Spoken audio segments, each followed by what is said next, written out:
এর তীব্র ধিক্কার এবং প্রতিবাদ জানাচ্ছি। সংখ্যায় কম হোক, কিন্তু ভালো মানটা, ভালো পণ্যটা আমরা যেন গরিবের হাতে তুলে দিতে পারি। আল্লাহ যেন আমাদের সকলকে সেই জ্ঞান, সেই শিক্ষা, সেই মানবিকতা আমাদের মধ্যে তৈরি করে। আমি দীর্ঘক্ষণ এখানে বক্তব্য শুনেছি, বিশেষ করে যারা প্রতিষ্ঠাতা তাদের মধ্য থেকে সভাপতি মহোদয়ের বক্তব্য শুনেছি। ছোট্ট একটি তাদের বন্ধুকে সহযোগিতা করতে গিয়ে আজকের এই সমাজ কল্যাণ পরিষদের জন্ম। এই হাঁটি হাঁটি পা পা করে 22 থেকে 26 ইনশাআল্লাহ আমরা প্রত্যাশা করব 2126 পর্যন্ত এটা চলমান থাকুক। যদি ওনাদের যে মহৎ উদ্দেশ্য, এই উদ্দেশ্যটা যদি মহৎই থাকে, ইনশাআল্লাহ এটা চলমান রাখা সম্ভব। উদ্দেশ্য যার সৎ, সে সফলতা হবেই। আমরা ইতিমধ্যেই পরিচিত হয়েছি এই সংগঠনের প্রধান উপদেষ্টা জনাব শফিক দেওয়ান সাহেবের সাথে। উনি প্রতিষ্ঠানকে লালন পালন করেন বলে বিশ্বাস করি, প্রত্যাশা রাখি আজকের পর তিনি দানার হারটা আরেকটু বৃদ্ধি করবেন।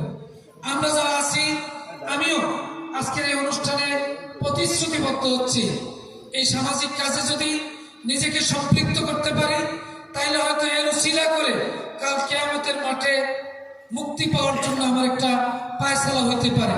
সেজন্য এই সমাজ কল্যাণ পরিষদের আগামী দিনের সকল কর্মসূচিতে আর্থিক এবং দৈহিকভাবে উপস্থিত থেকে কাজ করার প্রতিশ্রুতি ব্যক্ত করছি। সম্মানিত সুধীবৃন্দ, একটি সংগঠন কাজ করে, আমি যতটুকু জানি 250 জনের একটি টার্গেট এদের এখানে আজকে আছে, কিন্তু এখানে অসহায়ের পরিমাণ আরো বেশি। যারা পেলেন না, আমার দীর্ঘ অভিজ্ঞতা থেকে বলছি, তাদের কিছু রুক্ষ আচরণ, একটি মানে শ্লেষ ভাষা, এই আচরণগুলি একজন দানশীলকেও একেবারে মানে রিক্ত করে দেয়, বন্ধ করে দেয়। যেমন গত বছর ঈদের পরের দিন আমরা প্রায় 300 জনকে 2 কেজি 500 গ্রাম করে মাংস দিয়ে 300 জনের মাঝে মাংস বিতরণ করছি, কিন্তু এবছর আর সেটা সম্ভব হয় না, বন্ধ করে দিয়েছি। কারণ 300 জনে দেওয়ার পর বাকি 1200 জনের কাছে অসম্মানিত হয়েছে। বিষয়টা খেয়াল রাখতে হবে। সাধ্য থাকলেই হবে না, সাধ্য থাকতে হবে। যারা আজকের আয়োজন করছে তাদেরকে উৎসাহিত করার জন্য, যারা পাই না তারা বলবো যে ইনশাআল্লাহ ভাই এবছর তো আমি পাই নাই, দয়া করে আগামী বছর আমার দিকে একটু নজর রাখেন। যারা পাইছে তারা বলবো ভাই গত বছর তো আমাকে দিচ্ছেন, এবছর যারা পায় নাই তাদেরকে দেন। তাইলেই এই সংগঠনটি আরো দিন দিন সমৃদ্ধি লাভ করবে, সুনাম অর্জন করবে, এদেরও আগ্রহ বাড়বে। একজন বক্তা বলে গেছেন, এই 5 দিনের ঈদের আগে এবং পর মিলিয়ে অনেকেই এখনো ঘুমাতে পারেন নাই। কি জন্য? আপনাদের মুখে একটু হাসি ফোটানোর জন্য। সুতরাং তাদের এখানে কোনো প্রত্যাশা ছিল না, প্রত্যাশা ছিল একটাই, এই উসিলায় যদি কাল কিয়ামতের মাঠে তারা পার পায়, সেজন্যই তারা এই আয়োজনটুকু করতে শ্রম দিচ্ছে।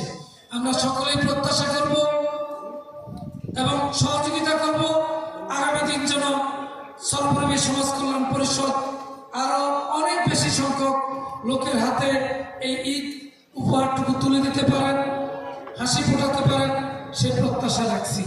আমি বিত্তবান সকলের কাছে অনুরোধ করছি,